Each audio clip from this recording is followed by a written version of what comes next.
Hello guys, welcome to Tushar's blog. Guys, বহুত দিন হল মই ভিডিও দিব পাৰা নাই সেইভাবে ভাবিলো যে আজিৰ পৰা মই ডেইলি ব্লগ দিবলৈ চেষ্টা কৰিম। তো আপোনালোকে তো সকলোৱে জানে মই চাকৰি কৰো মেডিকেলৰ। তো সেইভাবে আজি মোৰ মেনেজাৰ আইছ মোৰ লগত কাম কৰিবলৈ। আৰু মোৰ মেনেজাৰক লৈ ললো আৰু লৈ কেনে আমি কোকৰাঝাৰ পালোয়ে। Hello viewers, এতিয়া ৰাতিপুৱা 9টা বাজিছে। আমি হেডিং টুৱাৰ্ডছ কোকৰাঝাৰ। তো বতৰ দেখিছো যেটো একদম বহুত গৰম।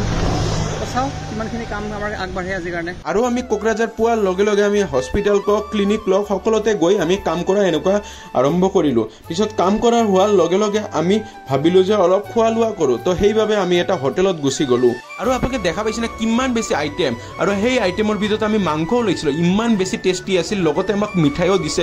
তো এনেকুৱা কৰি আমি খাই লৈ কেনে আমি ওলাই গলো আকৌ কাম কৰিবলৈ। তো আমি কাম কৰিলো, আমি 4টা-5টা লৈকে কাম কৰিলো আৰু কৰি কেনে আমি ঘৰলৈ উভতি কৰো।